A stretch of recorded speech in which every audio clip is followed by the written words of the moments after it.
여러분 안녕하십니까. 글을 말로 풀어 전해드리는 박재일의 직설사설 시간입니다. 윤석열 대통령이 요즘 난제가 많죠. 특검법이다 이렇게 뭐다 해서 굉장히 국정이 좀 바쁘신 것 같은데 최근에 TK 그러니까 대구 경북 통합 지방정부의 출연을 좀 적극 지원하라 이렇게 이상민 행안부 장관에게 지시했습니다. 이게 갑자기 느닷없이 나온 건 아니고요. 홍준표 대구시장, 이철우 경북도지사가 우리 다시 한번 뭉쳐보자. 여기서 우리라는 건 대구시, 경북도가 하나의 지방정부로 한번 구성해보자는 것이 어떻겠느냐 하는 주창하고 나섰습니다. 좀 느닷없지는 않는데요. 이전에 이미 권영진 전 대구시장 그리고 이철우 도지사 시절에도 불과 한 2, 3년 전이죠. 공론화위원회까지 만들어서 TK 통합 대구 경북을 다시 합치자 하는 그런 논의가 있었습니다. 그런데 하다 안 돼서 한 2, 3년 동안 해보니 그렇게 결과가 썩 좋지 않았는데 특별법안을 일부 안을 만들고는 멈췄었습니다. 두 지방정부 수장이 지금 주장하는 것은 홍준표 대구시장은 강력한 지방정부를 우리가 한번 구성해보자. 이철우 지사는 거의 미국의 주단위 수준으로 연방제까지 가보는 그런 지방정부를 구성해보자 하는 것이 요지입니다. 물론 난제가 많겠지만 예를 들면 과연 그러면 두 지역을 통합한다면 옛날로 돌아가는 것 아니냐 하는 그런 비판이 있기도 합니다만 우선 대구 경북 통합지방정부 대구 경북 어디에 지금 과연 그러면은 지방정부의 수도를 둘 것인가 이 문제가 굉장히 난제가 되고 있고요. 또 하나는 두 분이 다 어느 정도 인지하고 공식 인정하고 있지만 다음 지방선거 그러니까 2026년입니까? 그때 대구시장 경북도지사를 한 명만 뽑는 그런 또 어려운 과제가 있다는 것이죠. 선거법이나 여러 지방조직 개편과 관련해서 이루어져야 할 것들이 산재해 있다 하는 것을 암시하기도 합니다. 사실 좀 어하게 생각하시는 분들도 계실 것 같아요.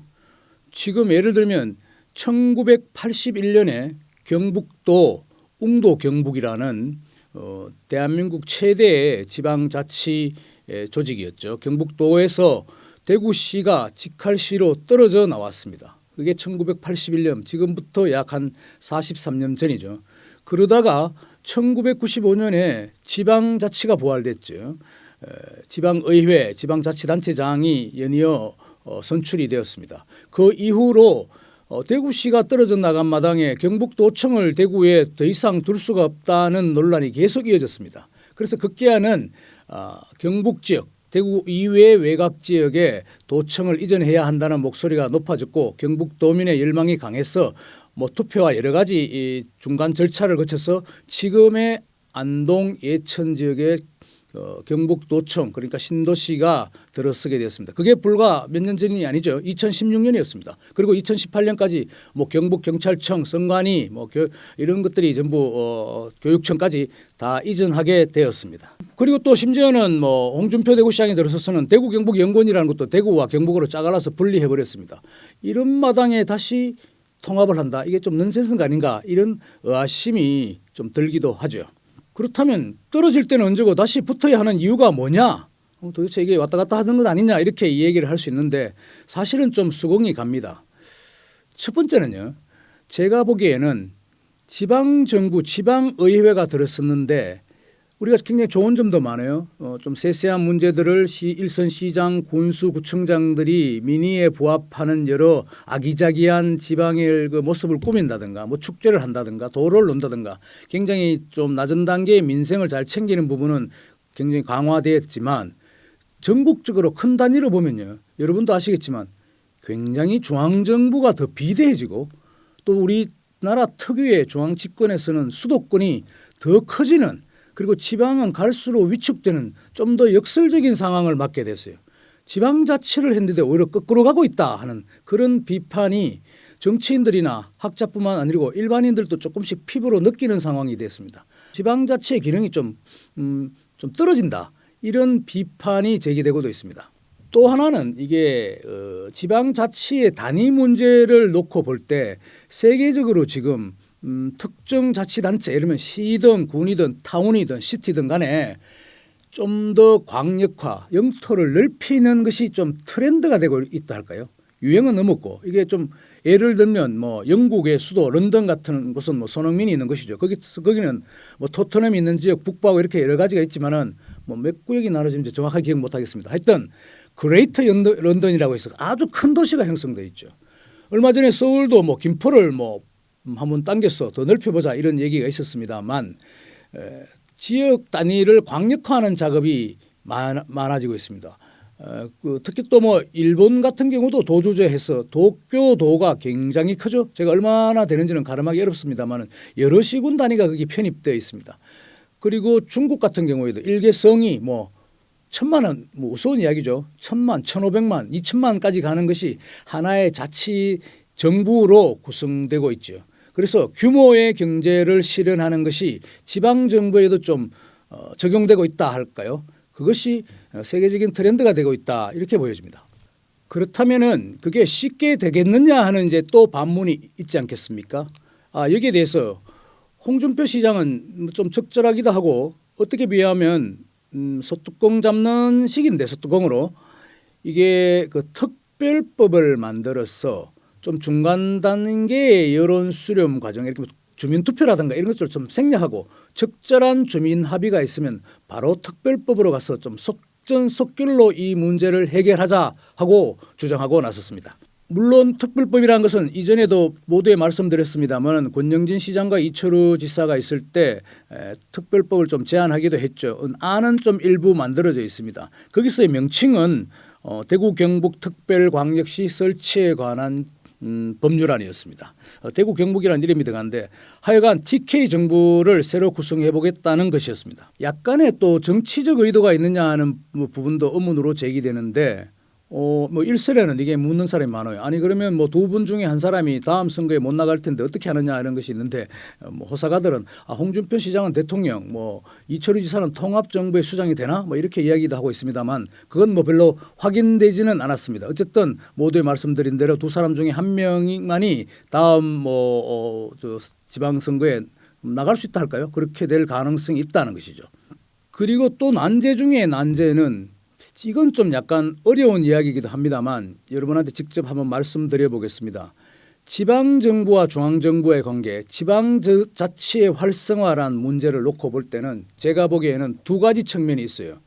하나는 수직적인 문제, 그러니까 이게 뭔가 하면 중앙정부와 아주 층층이 내려가는 지방자치단체, 저는 지방정부라고 부르겠습니다. 지방정부와의 관계 설정 그리고 권한을 얼마나 서로 나누어 가지느냐. 특히 이 지점에서 지방정부가 중앙정부를 향해 너희들은 권력을 너무 독점하고 있으니 우리 지방에 자치권을 달라 하는 것이 줄기찬 주장이죠.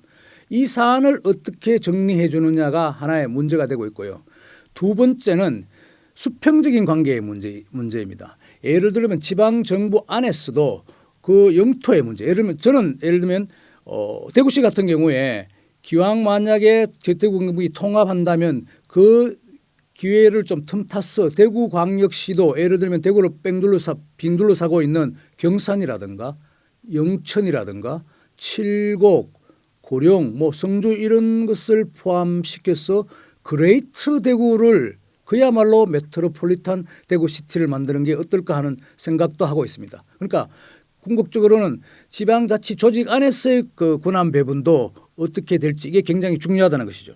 중앙과 지방과의 관계를 무슨 수직적인 관계를 보면 사실 지금 현재 윤석열 정부는 윤 대통령이 이상민 장관에게 좀 잘 도와주라고 지시했다고 하지만 이 사안을 수직적인 권력 배분 관계를 어떻게 하자는 계획 플랜은 이 정부에 사실 제가 보기에는 아직은 없는 것 같습니다.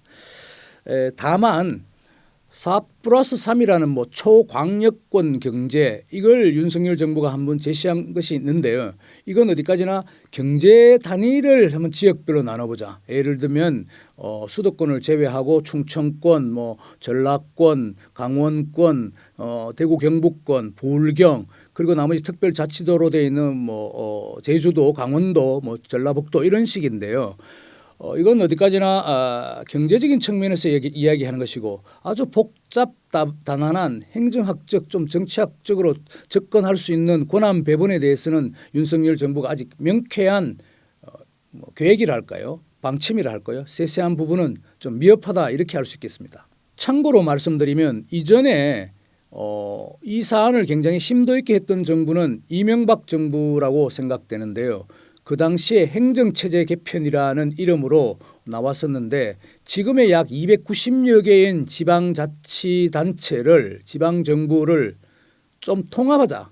한 70개 내지 60개로 통합해서 그 지방자치 조직을 바로 중앙정부와 연결해서 서로 주고받는 시스템을 하자. 그러니까 예를 들면은 뭐 대구를 더 크게 넓히고 아니면은 안동을 주변 지역에 문경이든 예천이든 그리고 영주든 이렇게 합쳐서 경북 북부에 강력한 지방 정부를 하나 세우자 뭐 이런 식입니다. 그래서 전국을 한 60개 내지 70개 정도의 단위로 쪼개서 합쳐서 쪼개는 그러니까 광역으로 보면 쪼개지는 것이지만 기초자치단체로 보면 합쳐지는 것이죠. 그렇게 한번 국가 지방정부 단위를 설계해보자는 논의가 있었는데 이것도 너무 머리가 아프니까 사실 그만둔 적이 있습니다. 다시 돌아가서 말씀드리면 그러면 TK 지방정부의 수도는 어디가 될 것이냐는 것인데 우동기 지방시대위원장은 약간 이런 이야기를 했습니다. 그 명칭 어디에 두는지 또 그리고 그 명칭이 좀 중요한가 이건 좀 다음에 이건 여러 사안들이 진척됐을 때 해보자고 인터뷰에서 나섰었는데 제가 보기에는 그러나 이 사안들이 굉장히 중요한 포인트로 금방 부각될 것이라고 봅니다.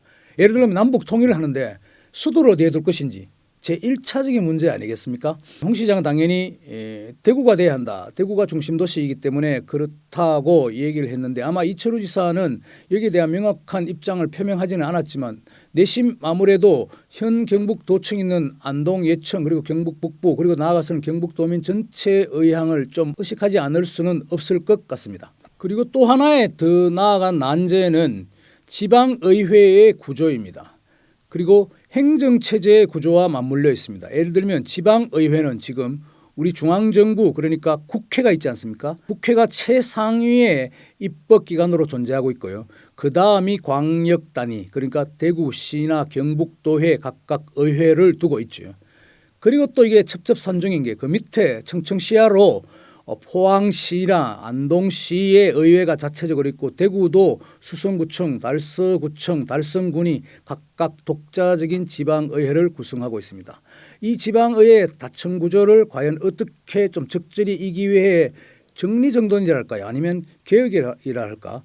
뭐 예를 들면 지방정부 그러니까 강력한 지방정부를 구성한다면 거기에 더 강한 지방의회가 있을 텐데 그 하부 단위의 지방의회는 어떻게 할 것인가? 또 그리고 이건 또 더 깊은 얘기인데요. 각자의 지방의회가 예산 편성권을 어느 쪽이 가지느냐, 광역 단위가 가지느냐, 기초가 가지느냐, 기초자치단체, 기초정부, 수성구청이나 포항시가 가지느냐 이런 사안들이 좀 논쟁이 될 수 있을 것 같습니다. 그리고 이게 또 한편으로 보면은 중앙정부가 가진 권한, 예를 들면은 뭐 국세와 지방세의 배분 문제, 이건 정말 더 골치 아픈 얘기인데요. 저는 사실 이거에 대해서 그렇게 심도 있게 알지는 못합니다. 알면 알수록 굉장히 복잡한 사안이기는 한데, 그리고 뭐 환경이라든가 철도라든가 신공항이라든가 이런 부분이 뭐 예를 들면 신공항 같은 경우에도 공항의 건설과 입안은 국토교통부가 다 갖고 있지 않습니까? 우리나라에서는. 그럼 이런 사안들도 연방제 수준으로 간다면은 지방정부에 와야 할 텐데 과연 국토부가 이런 권한을 놓겠느냐 하는 반문이 있는 것이죠. 그런 복잡한 사안들이 난제에 부닥치면서 이런 통합 논의가 사실 과거에 흐지부지된 배경이기도 합니다. 대구 경북도 그랬지만 뭐 광주 전남도 실질적으로 2020년 무렵에 합의문까지 작성했습니다만 더 이상 진척되지 못했고, 부산, 울산, 경남이라고 하는 부울경도 좀 얘기를 하다가 보니 이게 실익이 별로 없다. 각자 따로 사는 것이 좋겠다 해서 지금 논의가 중단된 상태죠. 그리고 제주도도 특별자치도를 구성한 지 한참 됐는데 썩 그렇게 뭐 재미를 보고 있다 이렇게 평가하기는 어려울 것 같아요. 그게 역설적으로도 말하면 중앙의 권한이 모두 틀어지고 있는 마당에 구태여 지금 지방자치 통합 내전에 해봐야 우리한테 실익이 별로 돌아오지 않는다는 판단이 우선시되고 있는 것 같아요. 자, 지금쯤 그러면 이제 결론에 한번 도달해 볼 것 같은데요. 그럼 당신은 그걸 지금 대구 경북의 통합을 찬성하느냐 마느냐는 건데요. 제가 보기에는 한 번쯤 다시 시도해볼 필요가 있다고는 생각합니다. 예를 들어 하면 우리 돌이켜보죠. 1948년 정부 수립 직후에 대구 경북 인구가 여러분 얼마인지 아십니까? 저도 한번 찾아보니까 321만 명이었습니다. 그 당시 서울 인구가 144만, 경기도가 180만에서 324만 명이었어요. 경기도에 당연히 인천이 포함되어 있으니까 서울, 경기, 인천을 다 포함한 인구가 거의 경북도 인구와 비슷했다는 것이죠. 웅도, 경북, 그러니까 스코동자를 써서 대한민국의 최고인 지역이다. 8도 중에 1위가 경상북도였다는 것이죠. 그런데 지금 어떻습니까? 제가 오늘 날짜로 찾아보니 서울, 경기, 인천을 합치면은 무려 2,603만 명이에요. 전국이 5,128만 명. 몇 년 전부터 지금 서울 인구가 50%를 넘었다 그랬지만 조금 더 상향 조정돼서 50.7%. 세 군데가 대한민국 인구의 절반 이상을 보유하고 그곳에 살고 있습니다. 이것도 참 비극이기도 한데 굉장히 우리 지도를 놓고 보면 한쪽에 뭔가 기울어지는 서해안 쪽으로 뭔가 바다 쪽으로 빠질 듯한 느낌이 들 정도로 인구 분포가 기울어 있다는 것이죠. 그건 결국은 지방의 세태를 말하는 것입니다. 경북도만 이런 것이 아니고 강원도든 전라도든 충청도든 다 이 같은 상황에 부닥쳐 있는 것이죠. 그래서 이게 인구도 자꾸 쪼그라들고 고난도 없는 마당이라면 기왕 이렇다면 우리가 한번 뭉쳐서 다시 한번 수도권 서울 다른 지역에 경쟁을 해보자 하는 것이 통합론자들의 주창 내지는 명분이기도 합니다. 여러분 제가 한번 숫자를 한번 내볼게요. 48대 1 이게 무슨 수치인지 정치적으로 혹시 유추해 볼 수 있을 것 같습니까? 48은 서울의 이번 22대 국회의원 지난 4월 10일 끝난 국회의원 총선거의 서울의 의석수 국회의원 의석수입니다. 지역구 48석이죠.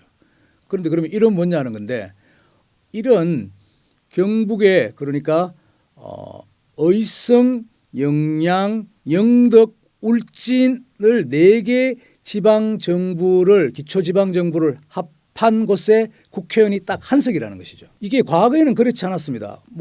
방금 말씀드린 대로 인구가 굉장히 서울로 수도권으로 쏠리면서 정치적인 의사를 대변할 비율이 지방정부는 갈수록 줄어들고 있다는 것이죠. 이게 또 문제는 맞는데 이 이야기도 한참 걸리겠지만 1인 1패 등가성을 굉장히 강조하다 보니까 이렇게 일이 사안이 좀 다른 굉장히 모순적인 상황까지 나와 있지만 어쨌든 48대 1 면적으로 따지면 서울이 605제곱미터인데 의성, 청송, 영덕, 울진은 거의 3,750제곱킬로미터예요. 그러니까 한 5, 6대 1의 면적인데 국회의원 수는 오히려 48대 1로 완전히 뒤지는 것이죠. 좀 이런 불가피한 그러니까 영토성에 대한 개념이 우리는 상원제가 없기 때문에 굉장히 부족하다. 그래서 갈수록 지방의 정치적인 목소리 내지는 대변할 수 있는 권한이 줄어들고 있다는 것이 대한민국의 좀 지방이 처한 비극 중에 하나죠. 실제로 보면 경기도는 국회의원 의석이 60석, 인천 14석, 토탈 합쳐서 서울까지 보면 122석, 전국 지역구 254석 중에 거의 절반에 육박하고 있습니다. 결론적으로 이 사안에 대해서 제가 보는 관점은 이렇습니다. 홍준표 대구시장과 이철우 지사가 굉장히 담대한 도전을 다시 한번 하겠다고 내던졌는데 거기에 대해서는 한번 주시도 하고 어느 정도 지원을 보내고 싶습니다. 지방의 난제들을 좀 파일을 키우고 좀 더 강력한 지방정부를 만들고 중앙으로부터 뭔가 권한을 좀 더 쉽게 하면 뺏어왔어. 우리 스스로 우리가 한번 개척해보자. 우리가 담대하게 한번 도전해보자 하는 그 정신이 있다는 것이죠. 물론 과거 우리가 그 대구가 좀 일종의 표현하면 독립해 나가기 전 그 시절로 그냥 돌아가는 것 아니냐는 비판이 있지만 그걸 극복하는 과제들이 방금 말씀드린 중앙정부와의 역할 관계를 어떻게 재정립하느냐에 달려있다는 것입니다. 그런 측면에서 이 사안이 제대로 성공하려면 제가 보기에는 이렇습니다. 중앙정부의 권한이라는 문제, 중앙과 지방 간에 오고 가는 재정 그러니까 돈이죠. 예산 이 부분 그리고 궁극적으로는 경제 부분이 있는데 그걸 딱 압축해서 말씀드리자면 기업이라는 측면입니다. 그러니까 권한 측면에서는 중앙정부 각종 무슨 국토부든 아니면은 교육부든 뭐 농림부든 과학기술부든 간에 자신들이 갖고 있는 권한을 얼마나 과감히 지방에 내줄 수 있느냐 하는 그 전제가 되어야 한다는 것이고요. 둘째는 중간점 제가 말씀드렸다시피 국세와 지방세의 배분을 얼마나 효율적으로 아니면 특히 지방에 좀 과감하게 일임할 수 있는 재정 배분 권한을 주느냐, 돈을 주느냐는 것이고요. 세 번째는 경제적인 측면인데 이게 지금 압축되는 것은 현재는 지금 모두 민간 기업이 얼마나 성장하느냐에 따라서 지역과 국가의 위상이랄까요, 경제력이 차이가 있으니 제가 보기에는 좀 기업을 좀 강제로 지방에 보내는 뭐 여러분이 반문하실 수 있겠습니다. 자본주의 사회에서 어떻게 뭐 기업을 강제로 하느냐 하는데 예를 들면 트럼프 같은 경우에 미국에는 리쇼링 정책을 써서 외국으로 다 나갔던 기업을 안 들어오면 거의 뭐 죽여버리겠다. 우리가 법을 만들어서 아예 뭐 중국 기업은 퇴출시키고 미국의 계열 기업들은 다 들어오게 하는 그런 방식을 쓰고 있지 않습니까? 삼성전자도 미국에 공장을 안 주면 너가 물건 못 판다는 그런 식이죠. 제가 보기에는 그런 과감한 정도의 지방에 대한 기업들을 배치하겠다 하는 집권 그러니까 정치적인 권한을 가진 현 정부는 윤석열 정부겠죠. 그리고 뭐 입법부 국회가 그 정도의 심오한 과감한 오기 내지는 결기가 있어야 이 사안이 성공할 수 있다. 저는 이렇게 보고 있습니다. 여러분, 그를 말로 풀어드리는 박재리의 직설사설 여기서 마치겠습니다. 안녕히 계십시오.